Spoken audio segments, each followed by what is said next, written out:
Good afternoon, everybody, and welcome back to Rob Motive JT. Today, I wanted to talk about the horrors of Jeep Gladiator modding. You know, if you're like me, you always run into something and then you kick yourself when you're done, right? And you think, why did I do that? Along with a few choice words while you're actually doing the mods. So I wanted to share a few things with you guys, and I really wanted to find out if it's just me or if you guys actually experience these things yourself. Now, we're gonna start off with something I did recently in my wife's Jeep Wrangler, only because I'm thinking about doing it on my Jeep Gladiator, and I know the horrors of it already. What I'm talking about are these front lights right here and over here. Now, I've already replaced these, but I'm gonna replace both. So what I ran into in taking them apart, and there are multiple things. It's like an onion. You have to peel things off to do it, right?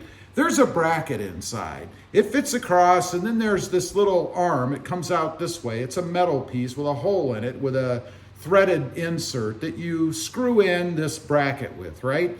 Well, the bracket sits in there, and you really have to yank on it to get it off. I thought I was gonna break something, right? But then it comes off, and that's all fine. That's the way it goes. But then it comes time to put it back on. And I should have realized, you know, you don't really have to go crazy if you're putting something back on. It should fit, right? And it did not fit. I could not get it. I spent 45 minutes screwing around with this bracket. And I discovered the bracket itself has this little arm that comes out that marries up with the metal arm that's inside the area there, right? Well, I had it like this. This is the bracket, this is the Jeep. I had it like this, and it would not line up. I mean, I'm practically picking this Jeep up, trying to force it in there, right? And then something went off, and I thought, this can't be right. So I took that little arm and I put it up here, and everything fit in there perfectly. Now, it did take a bit of effort. I mean, I really had to kind of torque it a little bit to get it in there because it kind of hit something above, so you kind of have to force it in. But once it's in, it's in. 45 minutes of my time wasted on the wrong orientation of a part. It made the job miserable. That's when you start to get frustrated, right? You start chanting words that I won't say on here. Next up, the old bolt bounce or lost bolts. This happened to me twice recently. I was doing a mod and I'm sitting and I take a bolt out. And I'm always aware of this when I'm doing it because it's happened so many times. I get the bolt and I barely got a hold of it and I drop it.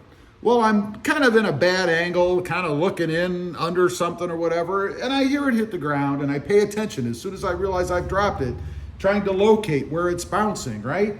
It never fails. I back up, I look around, the bolt's gone. It's like it vanished into thin air. It was right in front of me, right? But bolts, you know, they have the angles and everything, so when they hit the ground, the hard concrete, they go flying. I find out it actually bounced underneath another part that I had taken off. So after searching for a couple of minutes, I finally did find it. But another time, same thing happens to me. I'm underneath the Jeep. I think I was running wires or something. I don't know. I had a screw out or something. I dropped the screw. I'm laying on my back. I'm under the Jeep. I'm looking up, trying to keep stuff from falling into my eyes, right? The bolt's gone, the screw, it's gone. I'm looking all over the place. I'm like, where could this thing have gone? It certainly didn't have enough velocity when it hit to be 10 feet away from where I'm at, right? Oh no, it was about 5 feet away and it actually landed on a black piece. It's actually the foot for the lift there. And of course the bolt was black, it blended right in. I finally did find it. I bet I spent 10, 15 minutes looking for that one. Drives me nuts. Dropping tools. In the Toyota Tacoma, I was working on the tweeters, right where the opening is for the tweeters in the dash, kind of the same thing as the Gladiator. Took a 10 millimeter bolt out with a socket, dropped the socket. The socket disappeared because I was using it to twist, you know, because I couldn't fit my fingers in there and grab the top of the bolt. It's gone. I never did find it. It's now part of the Toyota Tacoma. Drives me insane. Speaking of that, tools in general. You know, I don't know how many times I've set a tool down somewhere and I can't find it. It's like it just vanishes into thin air. It's gone. I've even left, and I did this recently, I had a light. I was working on something under the hood, and I had a light, one of those little magnetic lights. When I came back, I opened the hood again because I had to do something, and right there is my light sitting under the hood after I had driven the truck. Fortunately, it was magnetic, it didn't fall out, or worst case, and this could happen. You know the belt that's in there? If that was to fall just right, it could end up between the pulley and the bolt, knock the bolt off, or the belt, knock the belt off and cause all kinds of troubles. Just crazy little things. I've left pliers sit in there, ratchets, screwdrivers, and I'm aware of this, but I still do it. Next up, breakage. This is the worst thing that can happen. You know, on the Jeep, this was again on my wife's Wrangler actually, I pulled the rivets out. There were some rivets that held in, plastic rivets, the fender flare, or the inner fenders. They break. They break when you pull them out.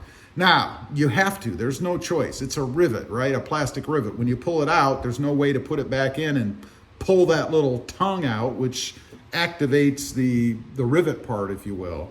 But it's something I didn't plan on. I didn't have any spares. Now I feel like the job is not done because I'm going to have to buy some and go back and finish that. Breaking a part that's critical to what you're doing, that's the worst thing. I've only had that happen a couple of times where I've actually broken something. That's a real bummer because that, unless you can fix it or come up with something, puts a halt to the job right there. Lastly, and this is the worst, injuries. You know, there's nothing worse, and I'm not talking about something major where you have to call 911 or something, but I've used knives before, you know, to cut things or whatever, and invariably, cut my thumb, I cut my finger. You need your hands when you're doing mods, right? You can't get stuff all over the place, and it's really hard to grab on and hold something when you're hurting from a wound. Have to stop, run in the house, grab a Band-Aid, put it over. Now your thumb, finger, whatever, is basically useless because when you're trying to get those bolts out that you don't want to drop and lose, you can't feel them. Just things like that. The horrors of Jeep Gladiator, or really any modding that you do on any vehicle. All kinds of little things that can happen that throw a wrench into the works. Again, leave a comment, let me know. You ever experience any of this? You're working on a job and these things happen, even though you know, you're thinking while you're doing it that they can happen, but it still happens anyway. I'd be curious to know. Also, real quick, I do have 2 additional channels. Mod Driven, all about the Mercedes-Benz, for now, and Rob Motive, all about the Toyota Tacoma. Check them out, and if you're interested, why not subscribe? And while you're at it, smash the subscribe button here too. Thanks for watching. Stay safe out there. Bye.